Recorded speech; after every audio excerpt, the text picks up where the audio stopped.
Assalamualaikum warahmatullahi wabarakatuh. Alhamdulillah wassalatu wassalamu ala Rasulillah.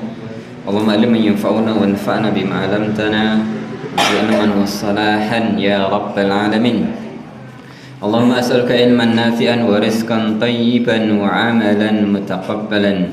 Allahumma arinal haqqa haqqan warzuqna ittiba'ah wa arinal batila batila warzuqna ijtinabah. Allahumma ya hayyul ya qayyum bi rahmatika astaghitsu aslisani kulli wa la takilni ila nafsi tarfatal ain. Jemaah jemaah pengajian rutin malam Rabu Masjid Ar-Rasyid Permukorpi Sukoharjo. Alhamdulillah kita lanjutkan kembali kajian kita untuk jadwal saya pekan ke-3. Kita akan membahas kitab Sifatis Sholatin Nabi Ka'anna minat takbir ila taslim, ya. Kitab tentang sifat sholat Nabi mulai dari takbir sampai taslim, ya, sampai selesai salam. Ka'anna taroha, sebagaimana engkau melihatnya. Kitab yang ditulis oleh seorang ulama besar, Syekh Albani rahimallahu ta'ala. Baik, sebelumnya kemarin telah kita bahas bab pertama dari buku ini, yaitu persiapan sholat, ya. Persiapan sholat, ya. Mulai dari menghadap kiblat sampai terakhir kemarin membahas tentang niat. Kita akan lanjutkan bab kedua. Bab kedua ini panjang dan ini adalah inti dari kitab ini, yaitu gerakan dan bacaan sholat dari takbir nanti sampai salam. Kita akan bahas dulu pertemuan awal ini beberapa hal, nanti masalah takbir, kemudian masalah harful yadain, mengangkat tangan, dan mungkin juga tentang meletakkan tangan di atas dada, ya, bersedekap gitu, ya. Baik, sebelumnya jemaah, mari kita berusaha untuk istiqomah ngaji. Istiqomah apa? Ngaji, apalagi ngaji sholat. Ngaji sholat. Rasulullah perintahkan sallu kama ra'aitumuni usolli. Salatlah kalian sebagaimana melihat aku sholat. Jadi jangan sampai kita sholat ngawur. Apalagi sholatnya pokoknya sholat. Dulu guru Pak SD, guru agama SD mengajari gini-gini udah. Tidak pernah kemudian berusaha belajar lagi. Bener enggak yang diajarkan? Atau jangan-jangan dulu Pak guru SD-nya ngajarkan kita tidur gitu. Jadi sebenarnya juga bukan salahnya Pak guru SD, kita yang nggak belajar tentang sholat. Akhirnya sholatnya ya ngawur gitu, ya. Padahal ini adalah inti dari ibadah yang akan menjadi tolak ukur ibadah yang lainnya. Awalu ma yuhasabu 'alal 'abdi yaumil qiyamati shalah. Yang pertama kali nanti dihisab dari seorang hamba adalah apa? Sholatnya. Idza salahat salaha sa'iru amalih. Jikalau bagus sholatnya, bagus seluruh amal ibadahnya. Wa idza fasada sa'iru amalih. Jikalau sholatnya jelek, sudah itu tanda seluruh ibadahnya yang lain juga jelek. Maka mari kita berusaha jaga ibadah kita, jaga kualitas ibadah kita. Di antaranya jaga sholat kita. Jaga sholat kita. Selain dengan mengerjakan dengan semangat tepat waktu, kita juga berusaha kerjakan sesuai dengan yang dicontohkan. Sallu kama ra'aitumuni usolli. Dan kitab ini, kitab Syekh Albani ini salah satu kitab buku yang ringkas yang mengajak betul-betul bagaimana kita bisa mengikuti tata cara Nabi sholat.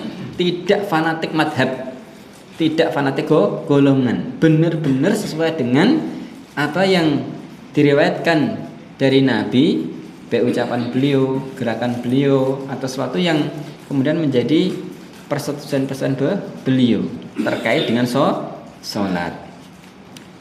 Kita akan baca mulai dari yang pertama, takbir. Silakan dibaca. Bab kedua, gerakan dan bacaan sholat.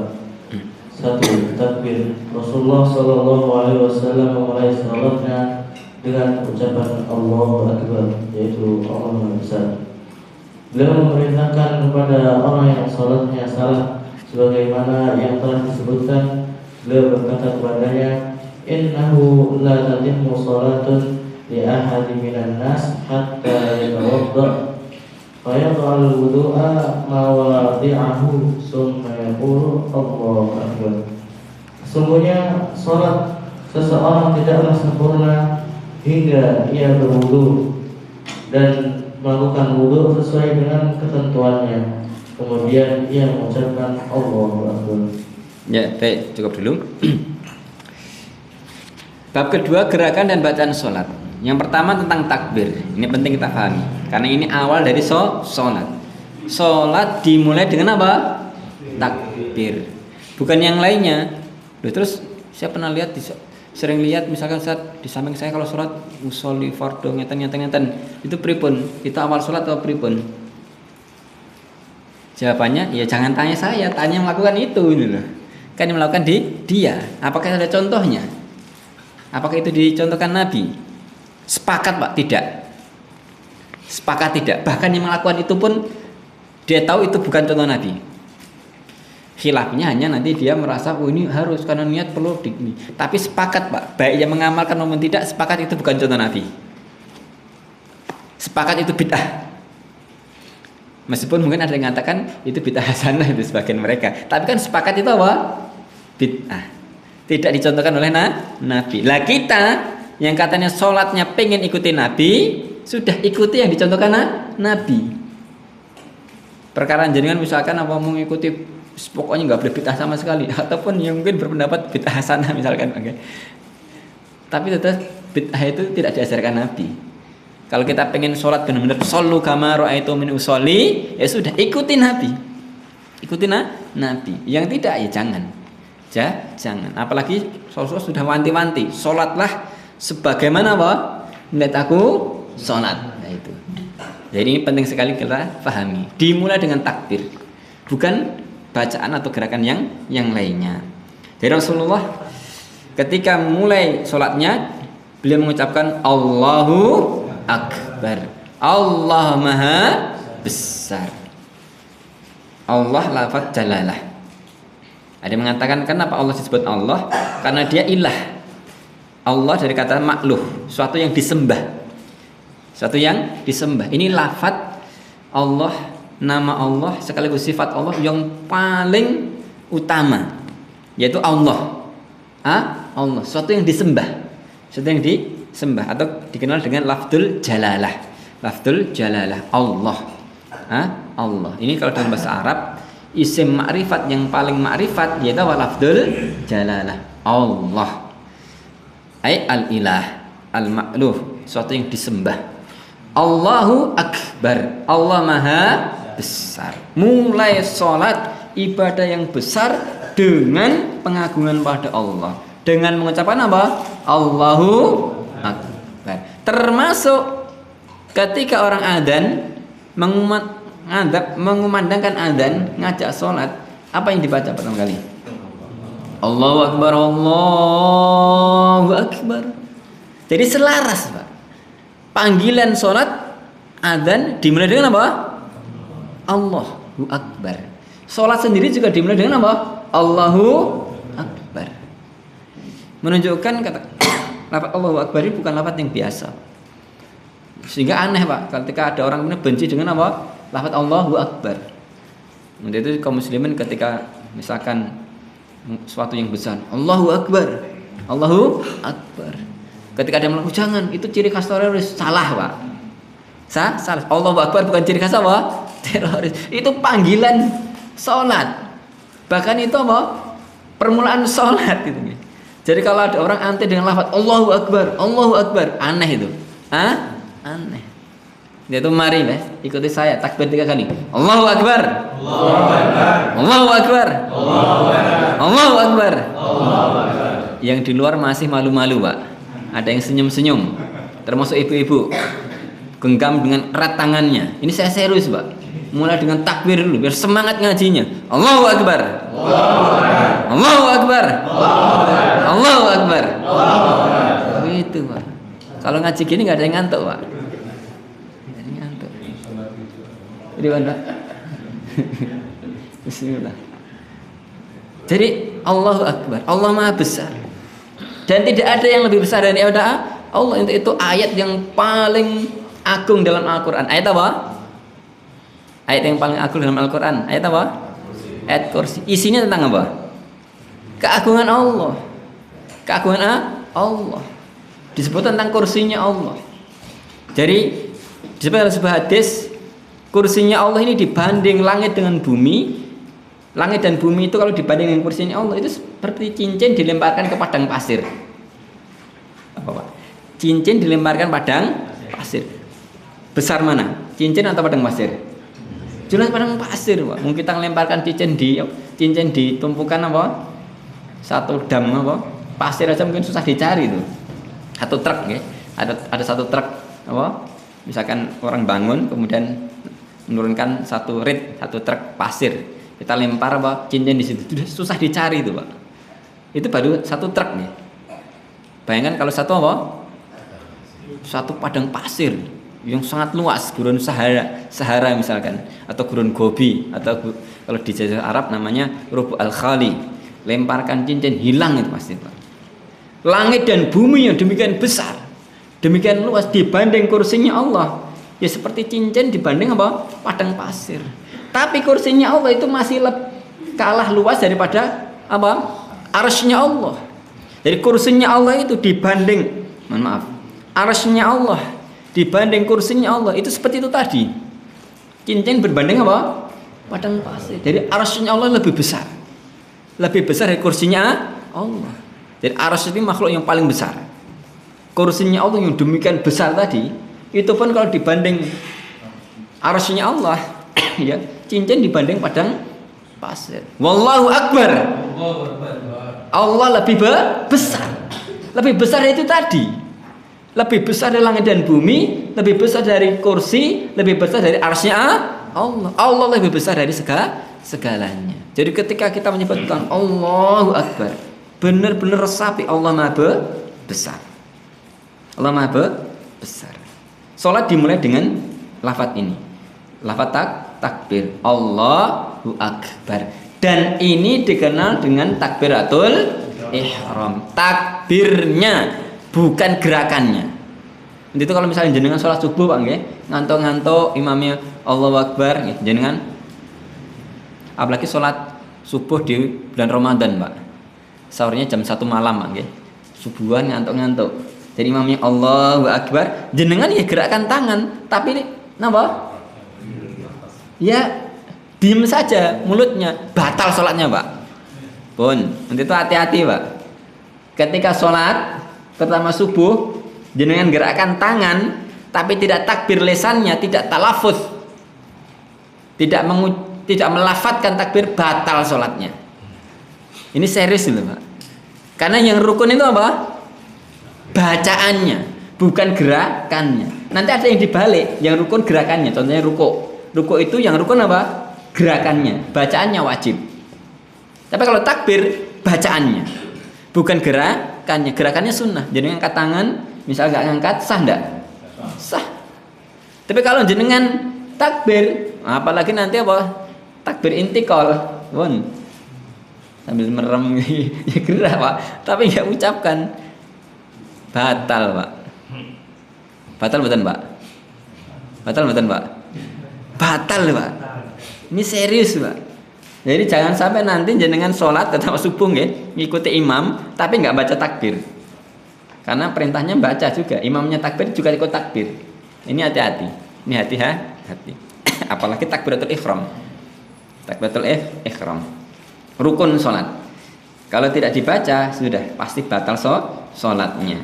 Dan ini satu-satunya rukun yang tidak boleh tidak kecuali dilakukan di awal. Kalau yang lainnya nanti tinggal diulangi. Kalau ini sudah, kalau ini nggak dilakukan, berarti apa? Dia ngulangi sholatnya dari awal, Pak. Beda dengan yang lainnya, misalkan lupa sujud, ya, lupa sujud, nanti nambah 1 rakaat sujud. Nih. Tapi kalau lupa takbiratul ihram, dianggap belum sholat, belum mulai sholat. Ini contohnya masbuk, misalkan, imamnya sudah ruku, buru-buru dari rumah, misalkan, buka puasa enak-enaknya, Pak. Wah, ada bakso, soto dan lainnya. Tiba-tiba muadzinnya Masjid Ar-Rasyid langsung apa? Qomat. Langsung wud itu, Pak. Wud ternyata imamnya apa sudah ruku. Lah dia langsung ikut ruku, Pak. Lupa takbiratul ihram. Takbiratul ihram itu berdiri posisinya ya. Takbiratul ihram. Dia langsung ikut ruku gitu kan. Kemudian sujud. Pas sujud ingat deh. Tadi saya belum apa? Takbiratul ihram. Pripun Pak itu, Pak? Lanjut napa pripun? Lanjut napa pripun? Ngulang, Pak.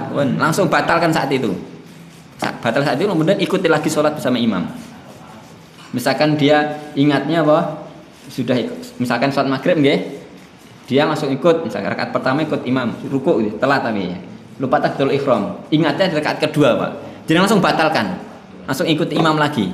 Nanti nambah 2 rakaat.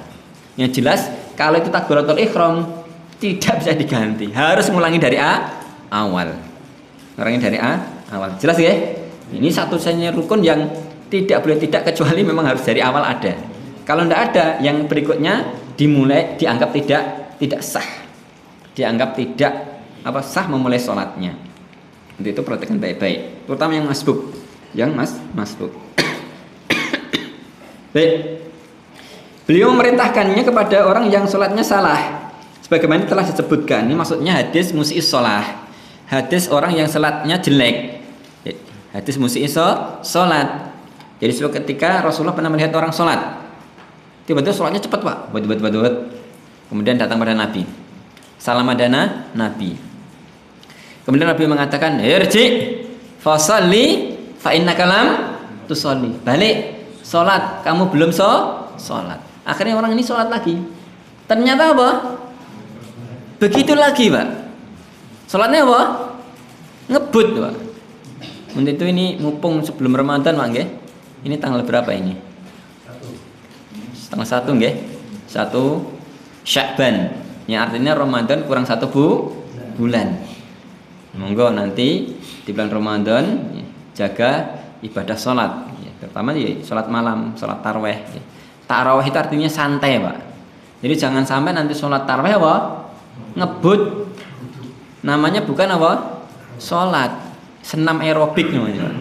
Lah mosok 23 rakaat 7 menit loh, Pak. Enten mboten?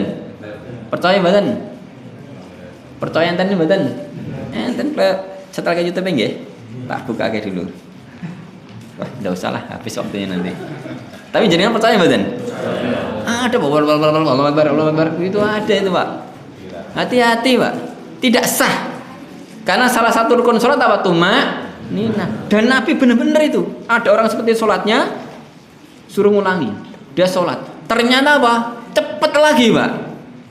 Orang itu kalau sudah kebiasaan susah ninggalkan, Pak. Lalu mboten? Akhirnya dia sholat tuh, buat.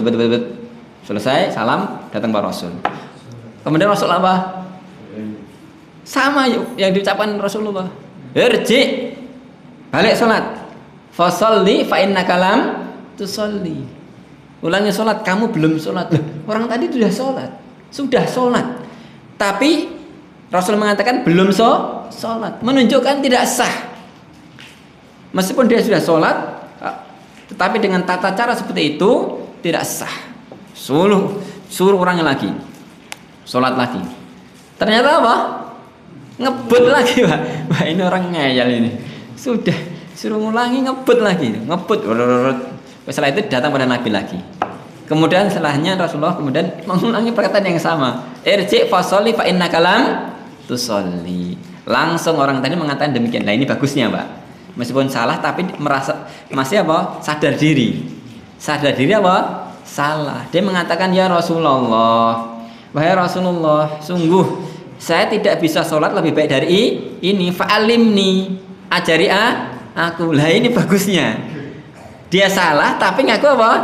Salah, ngaku tidak tahu, minta diajari. Berarti masih ada apa?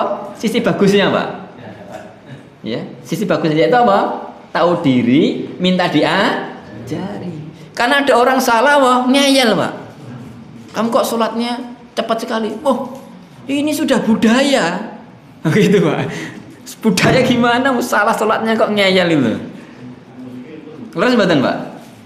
Jadi kan dengar itu di YouTube itu, yang sholatnya ngebut itu. Alasannya apa? Ini kan budayanya sholatnya begini. Sholat kok budaya ngebut? Budayanya siapa itu, Pak? Enggak ada budaya sholat ngebut itu. Itu budayanya dari tadi, hadis musyi sholat tadi. Budaya orang yang sudah ditegur Nabi, sholatnya tidak sah. Kalau itu betul budaya yang salah. Budaya yang salah. Loh, siapa yang mengatakan salah? Rasulullah. Rasulullah harus tegas kita ini. Karena Rasulullah udah mengingatkan itu, Pak. Nih, ingatkan orang yang sholatnya ngebut, tidak tumak ninah. Orang tadi meskipun sholatnya salah, tidak tumak ninah ngebut, tapi sadar diri ini salah. Minta diajari Rasul. Kemudian Rasul mengatakan, lah ini yang menjadi pembahasan kita. Rasul mengatakan, idza qumta ilas shalah, kalau kamu berdiri untuk sholat, fakabbir, maka apa? Takbir. Nah, sekaligus ini ada faedah. Pertama kali sholat itu apa? Takbir. Bukan ucapan yang lainnya, bukan usolli atau yang lainnya, bukan, Pak. Rasul mengatakan fakabbir, maka apa? Takbir. Maka takbir. Andai kata ada bacaan atau gerakan yang lainnya sebelum itu, pasti Rasulullah apa? Ajarkan itu, sampaikan dalam hadis tadi, hadis musyi sholah. Hadis terkenal ya. Riwayat apa? Riwayat Muslim dan yang lainnya. Nanti di googling aja, hadis musyi sholah. Hadis orang yang sholatnya jelek. Meskipun itu sholatnya jelek, tapi ada faedah penting, Pak. Ya tadi. Kemudian Rasulullah mengajari pelan-pelan itu. Untuk itu para ulama mengatakan di antara hadis yang paling bagus tentang sholat, ya hadis tentang apa? Orang yang sholatnya jelek itu. Karena ada banyak faedah di situ. Di antara Rasulullah mengajarkan dengan detail dari awal sampai akhir. Dia mengatakan fakabbir, maka apa? Takbirlah. Tsumma qra ma tayassara ma'aka minal Qur'an. Kemudian baca yang mudah bagimu dari apa? Al-Quran. Jadi salat takbir baca yang mudah dari Al-Quran, Al-Fatihah, kemudian surat-surat yang lainnya semampunya. Tsumma ka, kemudian ruku hatta tatma'ina raqi'an, sampai kamu benar-benar tumakninah, tenang dalam apa? Ruku, tenang rukuknya. Tsumma rafa, kemudian berdiri, i'tidal hatta tatma'inna qa'iman, sampai engkau benar apa? Berdiri tegak, tenang dalam berdiri, jangan gini kayak apa? Ayam mematuk, jangan. Berdiri tegak. Tsumma sujud, kemudian apa? Sujud. Hatta tatma'inna sajidan. Kemudian sampai apa? Kamu apa? Tenang sujud, dan seterusnya dari hadis tadi. Intinya dalam hadis musyi salat ini Rasulullah menjelaskan awal dari salat apa? Takbir, fakabbir. Maka takbirlah. Jelas ya? Baik. Kemudian Rasulullah juga berkata, bersabda dalam hadis yang lainnya, dalam riwayat lainnya juga mengucapkan perkataan yang lainnya pada orang tadi, yaitu yang dibawakan Syalbani di sini. Ini riwayat yang lainnya, riwayat Tabrani.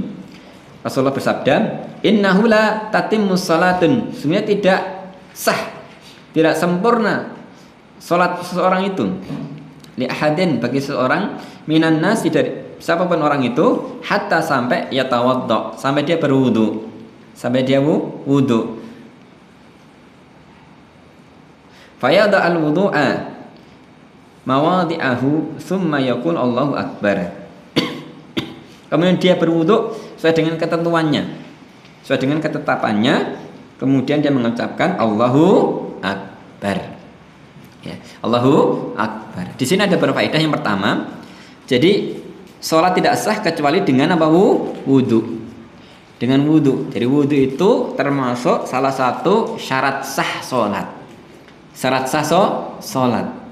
Syarat sah itu apa? Syarat sah itu sesuatu yang dikerjakan sebelumnya.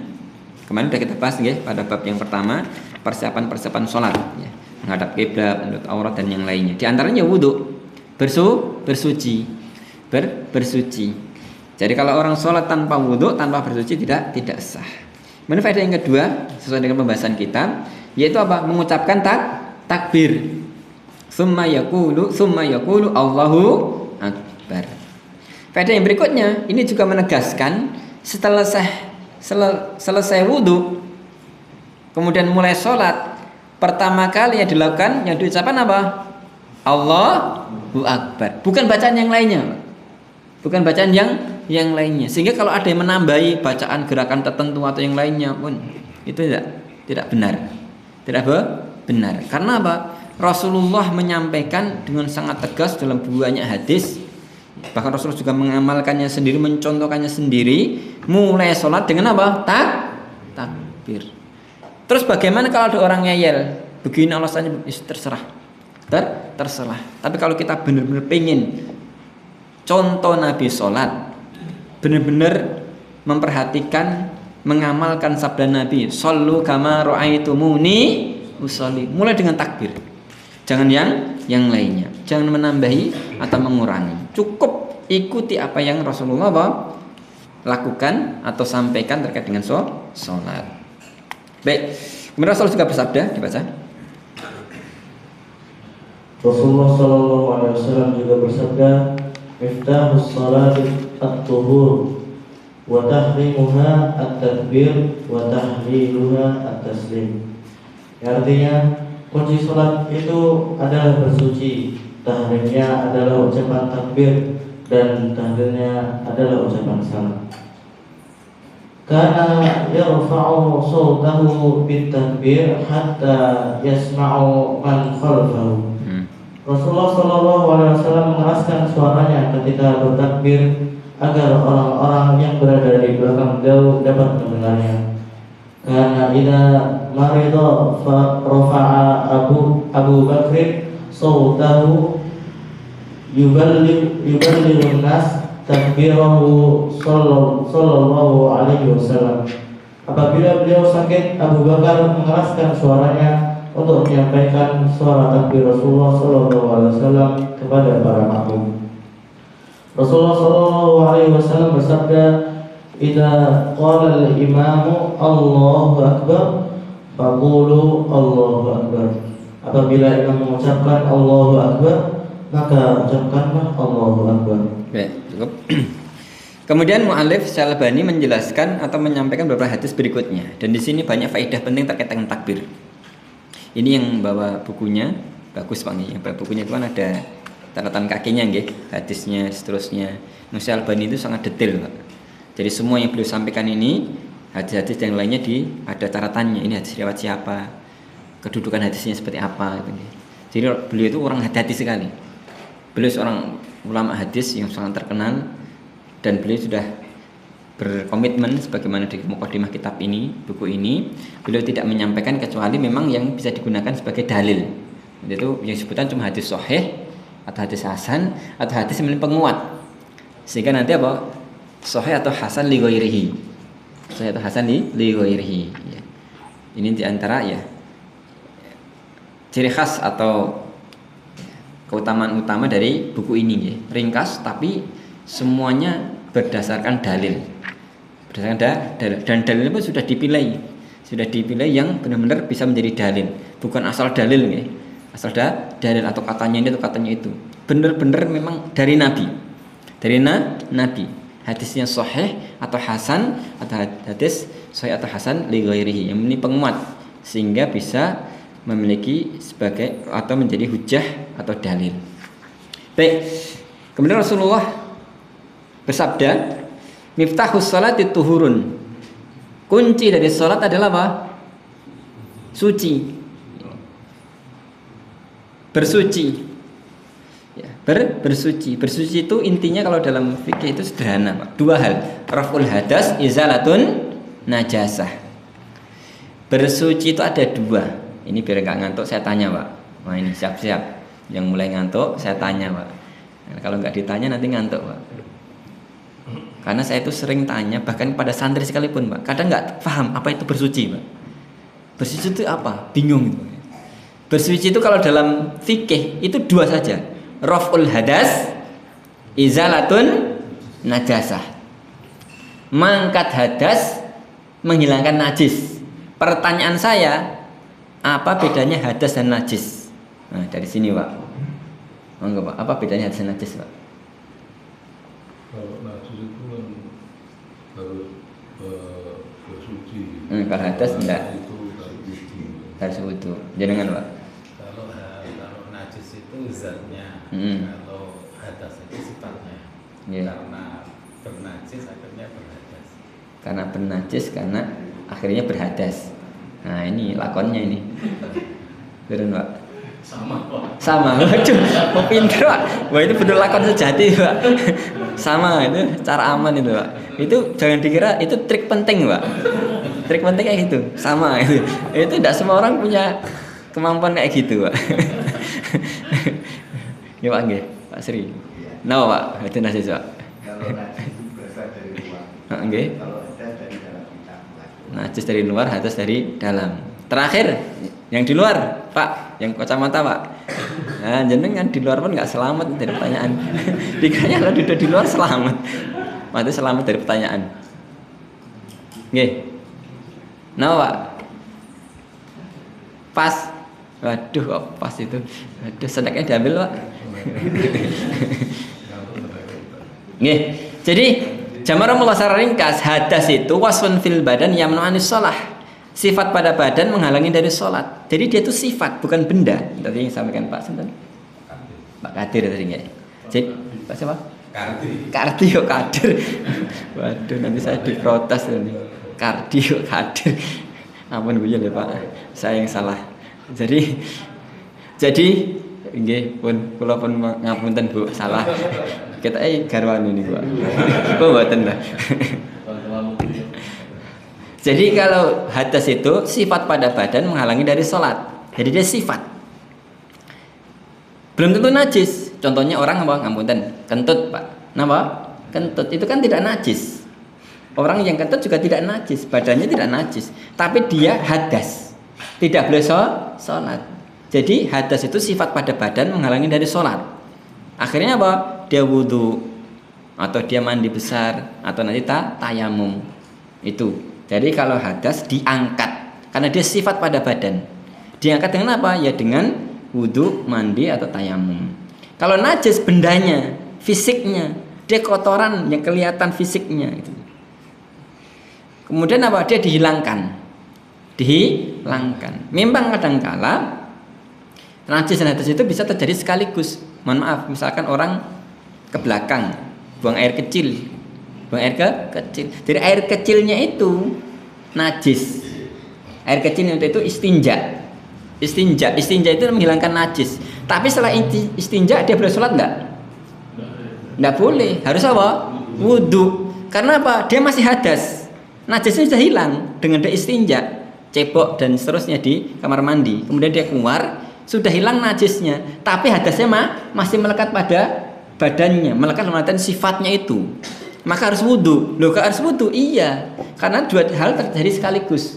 Najisnya dibersihkan dengan istinja, dengan cebok di dalam kamar mandi. Kemudian keluar dari kamar mandi wudhu. Wudhu. Untuk apa? Ya untuk mengangkat hadasnya. Jadi dua terjadi sekaligus. Ada najis, ada hadas. Najisnya bendanya, kemudian hadas itu melekat pada sifat badannya. Jelas ya?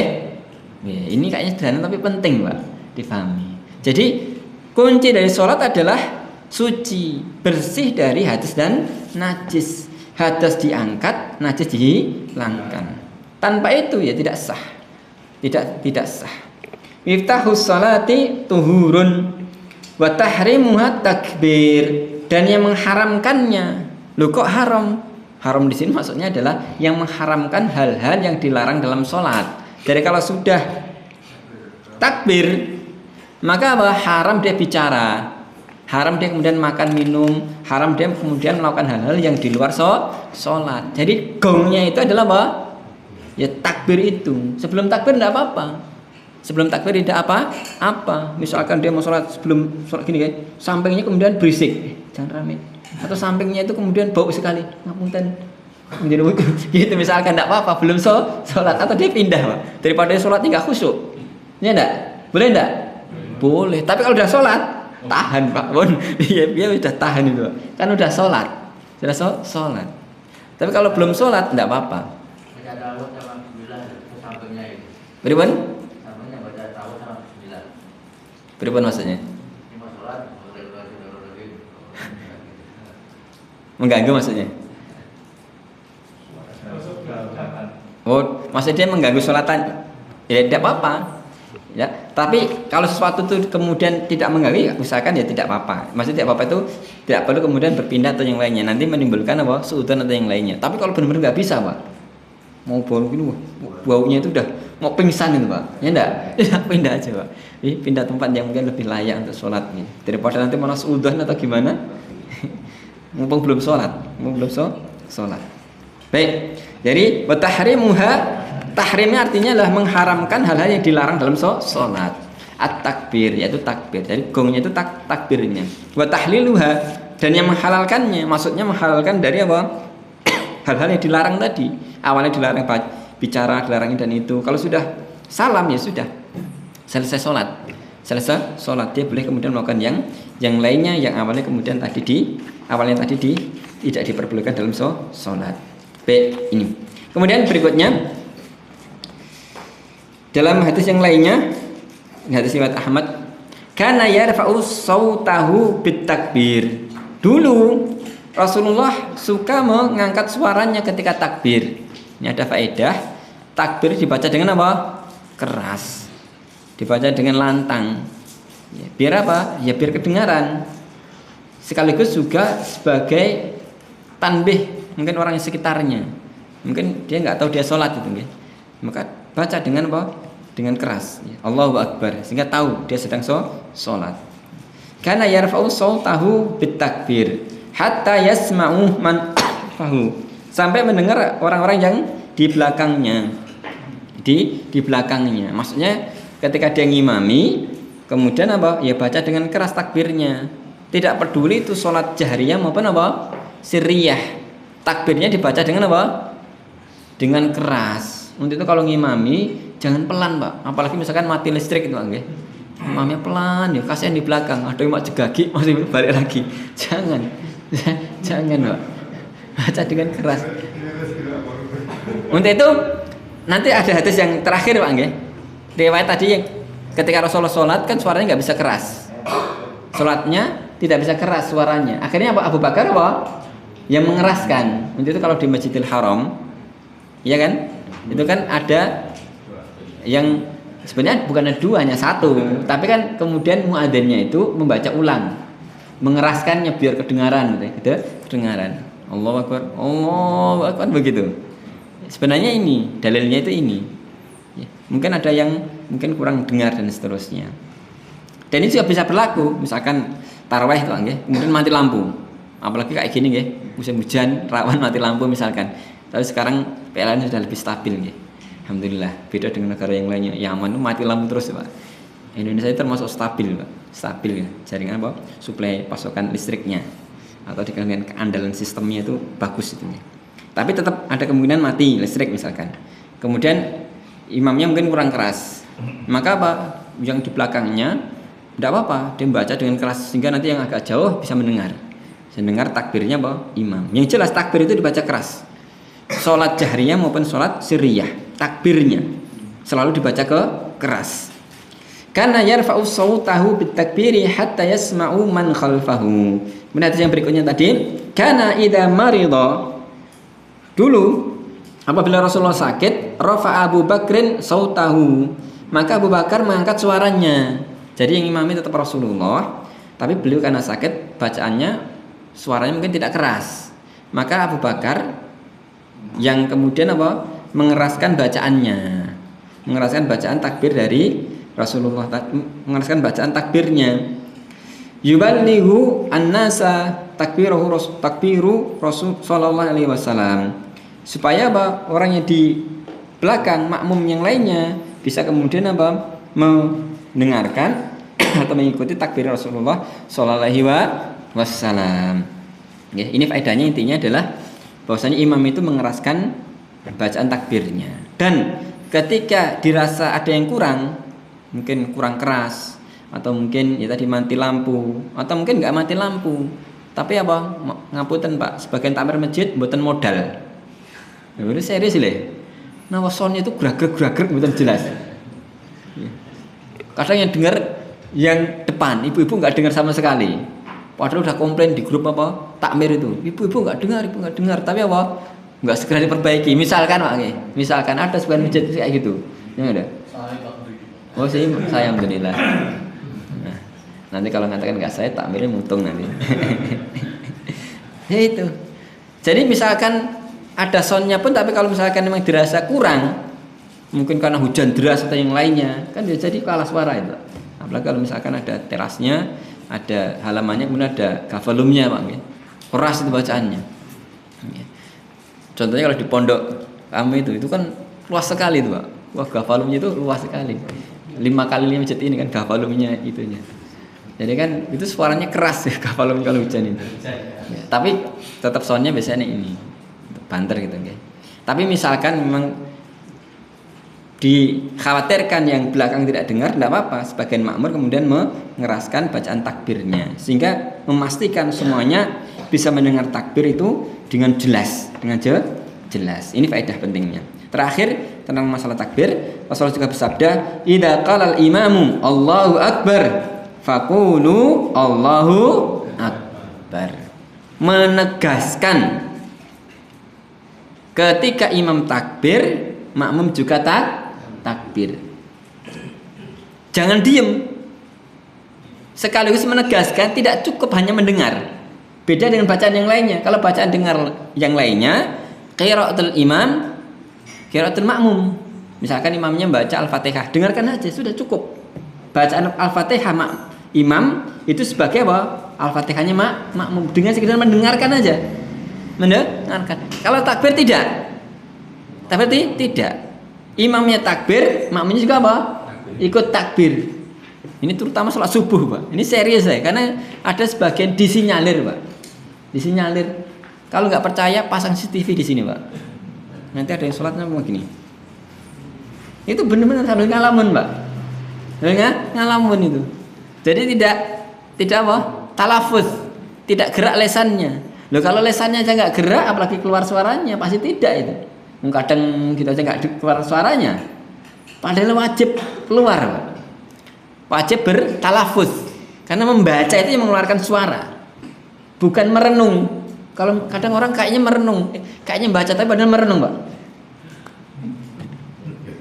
Kayaknya baca padahal apa? Merenung Pak. Ini serius loh saya.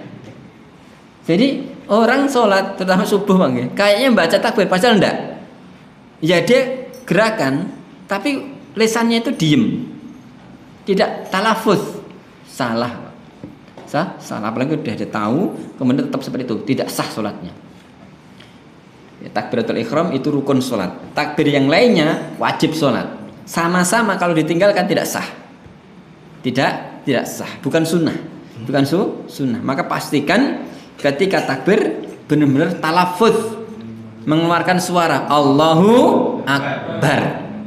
Jangan kemudian apa? Dibatin. Jangan dibatin. Karena sekali lagi ini dibaca, bukan dibatin.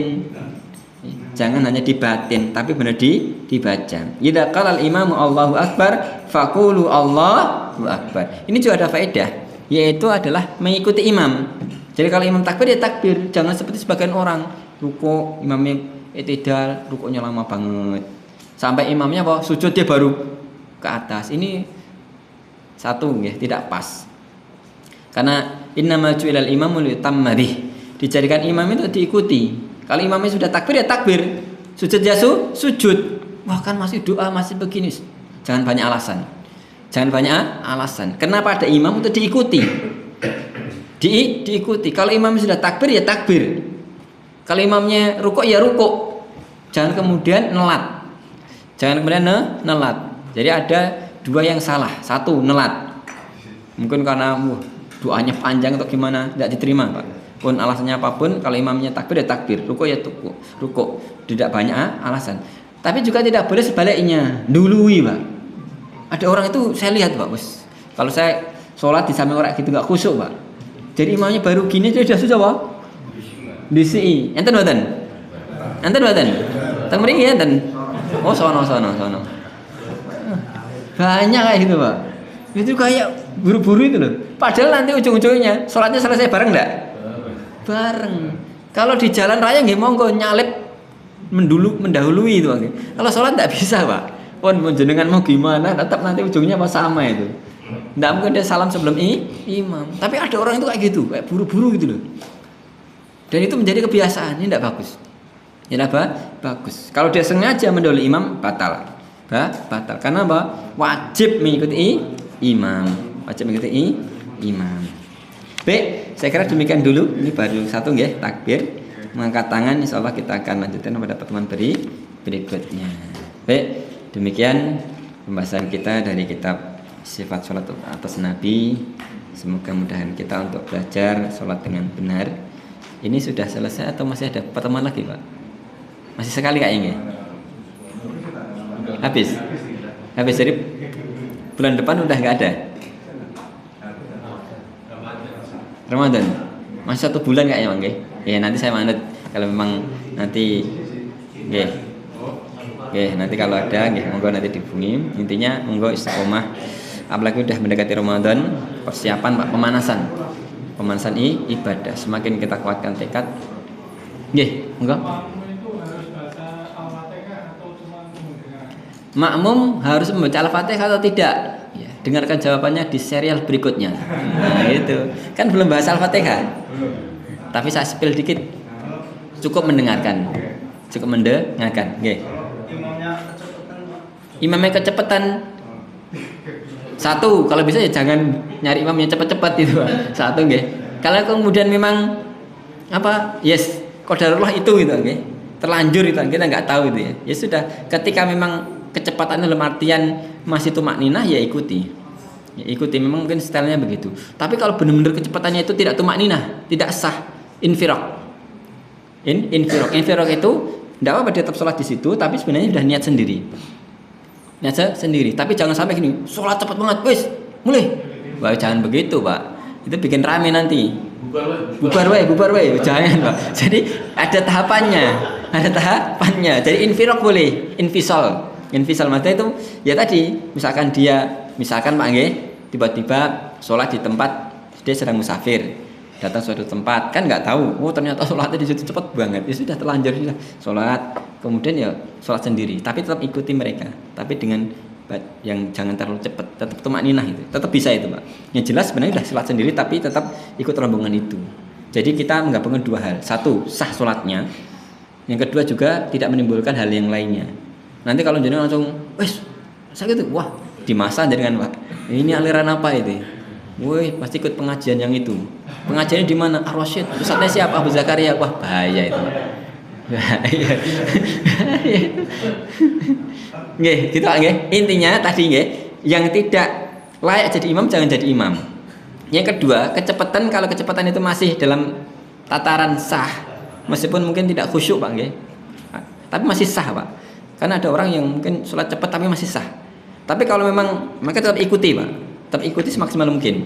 Tapi kalau sudah memang yakinnya tidak sah, maka seperti ini apa? Infisal itu tadi dia sudah niat putus sholat sendiri tapi tetap di barisan itu. Mengikuti tapi sendiri gitu. Tapi sekali lagi kalau memang yakinnya apa? Tidak sah, Pak, Tapi kalau misalkan memang belum yakin, tetap ikuti, Pak. Kalau kita tidak sampai derajat yakin, dia batal sholatnya, tetap ikuti, Pak. Karena al-yakin la yuzalu bisyak. Keyakinan itu tidak dihilangkan dengan apa? Dengan keraguan. Jadi kalau kita yakin itu imamnya, kan dia nggak mengatakan imam palsu, kan ada begitu. Jadi kan sholat dalam kondisi yakin itu imamnya, dan yakin sholatnya sah awalnya, Pak. Maka keyakinan itu tidak bisa ditinggalkan dengan yakin juga. Kalau jenengan masih ragu-ragu ini sah atau tidak sah, tetap sholat bersama dia. Sampai yakin, udah ini nggak sah. Ini sudah masuk seperti hadisnya musyi sholat tadi, yang sholatnya tidak sah tadi. Ada keyakinan tidak sah, ya sudah, jenengan apa? Infisal tadi. Jelas ya? Jadi ada 3 hal yang berbeda tadi yang harus disikap dengan baik. Wah, banyak itu nanti. Oke, monggo, singkat. Dari imam. Pripun? Ucapan takbir. Pripun maksudnya? Makmumnya takbirnya bandel banget, terus imamnya rapat bandel gitu bandelnya. Imamnya kan bandel, terus makmumnya lebih bandel itu boleh nggak? Asalnya ketika itu memang dibutuhkan, ya tidak apa-apa. Dibutuhkan lagi. Tapi kalau tidak hajah, jangan. Misalkan bacaan imam udah buanter, Pak, dia ikut Allahu Akbar, malah bikin gaduh. Apalagi yang bukan bacaan takbir, bacaan ruku. Wah, itu saya sering dengar itu, Pak. Wah, itu kalau dengan sholat orang di samping kayak gitu, khusyuk badan, Pak. Waduh, susah itu, Pak. Jangan. Jadi ketika tidak ada syariat untuk menjaharkan makmum misalkan, nggak ada syariat menjaharkan, ya jangan. Tapi kalau takbir beda. Kalau takbir tadi memang diperintahkan membaca, maka tidak apa-apa, Allahu Akbar, tidak apa-apa. Tapi jangan berlebihan. Kecuali dalam tadi dibutuhkan hujan deras atau soundnya kurang keras, akhirnya dia mengeraskan suara biar yang jauh dengar, ini tidak apa-apa. Meskipun lebih keras dari imam, ketika itu dibutuhkan tidak apa-apa. Seperti tadi hadisnya bahwa Abu Bakar ketika Rasulullah sakit, dia membaca agar orangnya yang lainnya dengar, tidak apa-apa. Betul enggak? Itu takbirnya itu imam kadang ngalur panjang. Ngalur enggak? Tidak getak seperti tadi, Ustaz. Tidak getak. Itu yang mana yang kita imam itu yang mana itu, yang galur atau yang cekak gitu. Contohnya bro, ini kalau nggak ada contoh. Allahu Akbar. Oh gitu, jadi nggak getak kayak tadi. Allahu Akbar gitu nggak? Aduh. Beda Pak. Kalau saya tadi kan biar nggak ngantuk. Allahu Akbar gitu enggak. Tapi kalau sholat nggak bisa. Allahu Akbar. Wah nanti aneh. Jadi intinya bacaan selama itu boleh. Jadi itu bacaannya memang boleh panjang, tapi juga nggak tidak panjang banget tidak apa-apa. Tapi boleh. Allahu Akbar atau Allahu Akbar tidak apa-apa, boleh. Boleh. Dan mungkin setiap imam, bahkan kalau jangan dengar di Masjidil Haram Pak, itu pun juga agak beda-beda itu. Tapi jelas pasti panjang. Hanya panjangnya seberapa, kadarnya seperti apa kan ya tergantung stylenya. Yang penting jangan kemudian membuat makmum bingung. Contohnya sudah rakaat terakhir, saya pernah marahi santri saya, ustadz saya, ustadz di pondok. Sudah rakaat terakhir, tahiyat gitu loh. Allah, akhirnya yang lain kan berdiri tuh, padahal harusnya kan duduk. Wah ini pada tertawa itu, saya pernah marahi soalnya. Kamu itu kayak ngeprank loh, imam mau ngeprank makmum. Jadi harusnya itu tahiyat akhir malah bacanya takbirnya panjang, akhirnya berdiri semua itu. Saya lihat, aduh, kamu imam mau ngeprank loh, jangan. Jadi ketika misalkan tahiyat ya pendek aja, karena orang kan biasanya kalau panjang itu kan untuk bangkit lagi gitu ya, sehingga ya harus ya sesuai dengan kadarnya, disesuaikan. Baik, mungkin demikian yang bisa kita bahas. Semoga bermanfaat. Alam bisawab. Wassalatu wassalamu Muhammad. Assalamualaikum warahmatullahi wabarakatuh.